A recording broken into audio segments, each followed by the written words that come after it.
আজকে আমি জানতাম না আজকে আলোচনা আসবো। আমি আজকের আমার এই বক্তব্যটা আমি মুখে বলবো না, আমি বক্তব্য লিখে নিয়ে আসছি, এটা প্রিন্ট করে নিয়ে আসছি। কাকতালীয়ভাবে আমার করিম সাহেব এবং আমার ভাইয়েরা যেটা বললেন, সৎ মানুষ ট্যাক্স দেয়, অসৎ মানুষ ট্যাক্স দেয় না। উনি বলেছেন সমস্যা করের হার নয়, সমস্যা কর সংগ্রহের পদ্ধতি। আপনি বলেছেন কর ব্যবস্থা চেঞ্জ করতে হবে। আমরা বলেছি কর ব্যবস্থা বদলালে অর্থ শক্তিশালী হবে, দেশ এগিয়ে যাবে। আমার ভাই বলেছেন দুর্নীতি কমাতে হবে। আমরা বলেছি নতুন ভোগভিত্তিক কর ব্যবস্থা দিলে ফাঁকি কমবে, রাজস্ব বাড়বে। আমরা বলেছি ন্যায্যতা নিশ্চিত হবে। আমরা বলেছি দুর্নীতি হয়রানি কমবে। আমরা বলেছি উৎপাদন বাড়বে, অর্থনীতি এগুবে। পরিবার ভিত্তিক অনেক কথা বলেছেন, কার্ডের ব্যাপারে বলেছেন। আমরা বলেছি পরিবার ভিত্তিক কার্ডে সুরক্ষা ও সুবিধা হবে। তারপরে বলেছি কর ব্যবস্থা বদলালে রাষ্ট্রের আর্থিক সক্ষমতা বাড়বে। এই উদ্দেশ্যগুলো নিয়ে আমরা বলেছি ইচ্ছামতো কর নির্ধারণ নয়, আমরা ন্যায্য কর ব্যবস্থা চাই। আজকের কর ব্যবস্থায় description power given to the NBR. বাজেটের ক্ষমতা হওয়া উচিত ছিল জনগণের, পার্লামেন্টের। আমরা 1996 সনের, আমি দুর্ভাগ্য সৌভাগ্য হয়েছিল অর্থ কমিটি থাকার বা সংসদ থাকার, তৎকালীন সময়ে বাজেট দিতে পারা যাবে না বলে সেই দায়িত্বটা সাইফুর রহমান সাহেব দিয়ে গেছেন এসআরও করে এনবিআর এর হাতে। কর নির্ধারণ করার ক্ষমতা কর্মচারীদের হইতে পারে না, এটা জনপ্রতিনিধি হইতে হবে। দুজন এমপি সাহেব আছেন, তাদেরকে বলবো এনবিআর এর ক্ষমতা অনন্তমিল করা উচিত। এই নিয়ে আপনারা বলেছেন এনবিআর কি করে, কিভাবে দেয়। কর করার একমাত্র ক্ষমতা জনপ্রতিনিধিদের, সেটা পার্লামেন্ট করবে। পার্লামেন্টের নিরঙ্কুশ কাজ অন্য কেউ করবে না। কর্মচারীরা কি করে, তার বেতন বাড়বে না কমবে, হাউ হি উইল ডিসাইড। এইটা অনতিবিলম্বে পারলে এইবারে সংসদে আমি অনুরোধ করব, আপনারা আনেন, প্রস্তাব আনেন। এনবিআর এসআরও দিয়ে কর বাড়াতে পারবে না, বছরের মাঝখানে এখানে সেখানে করতে পারবে না।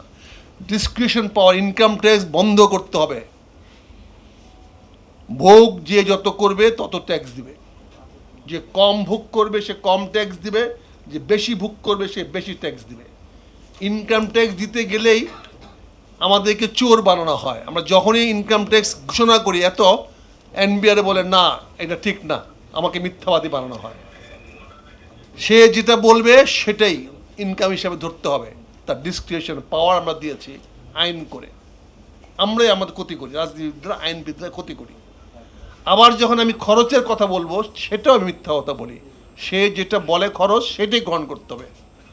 কাজে আমি মনে করি ডিসক্রিশনারি কর বন্ধ করতে হবে। শুল্কে কি হয়েছে, একই অবস্থা, শুল্ক সে যেটা বলবে সেটাই।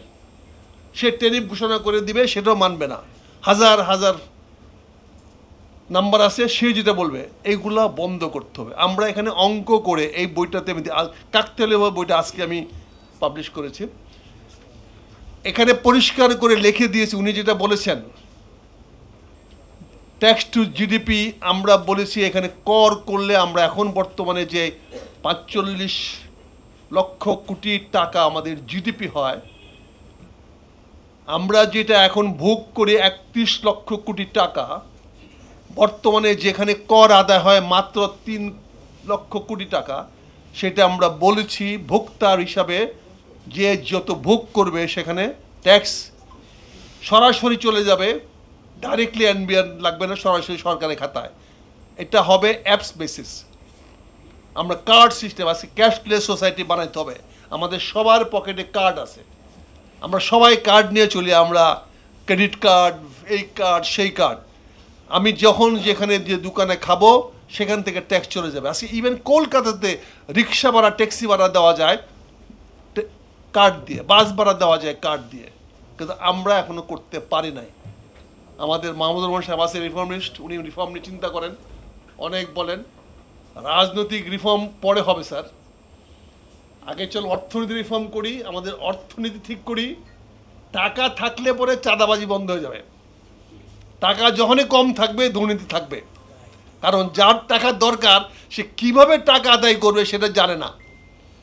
সে কেউ তাজ্জুদ পড়েও দোয়া করে কালকে ব্যবসায় যেন জিনিসের দাম বাড়ে। ঈদের আগে মৌলবীরা দোয়া করে আল্লাহ ঈদটা আর 2 দিন পরে হইতো, তাহলে বেচা কিনা আর 2 দিন বাড়তো। এখানে কিন্তু ধর্মকে আমরা ব্যবহার করি। মানুষ দুর্নীতি করবেই, কারণ সুযোগ সবাই সমান পাবে না। আমার এই বইটা আমি সবাইকে আজকে দিব একটা কপি। এই বইটা এটা দিবেন, পড়বেন, ফেলে দেবেন, এটা কোনো মূল্য নাই। এটা মূল্যহীন বই, এটা কোনো মূল্য নাই, আমি এটা দিব। তবে কর পদ্ধতি বদলাতে হবে। এই পদ্ধতি, ইনকাম ট্যাক্স পদ্ধতি এবং ডিসক্রিপশন পাওয়ার কর দিয়ে উন্নয়ন সম্ভব হবে না, কর ব্যবস্থা রিফর্ম করা সম্ভব হবে না। ধন্যবাদ সবাইকে। আসসালামু আলাইকুম।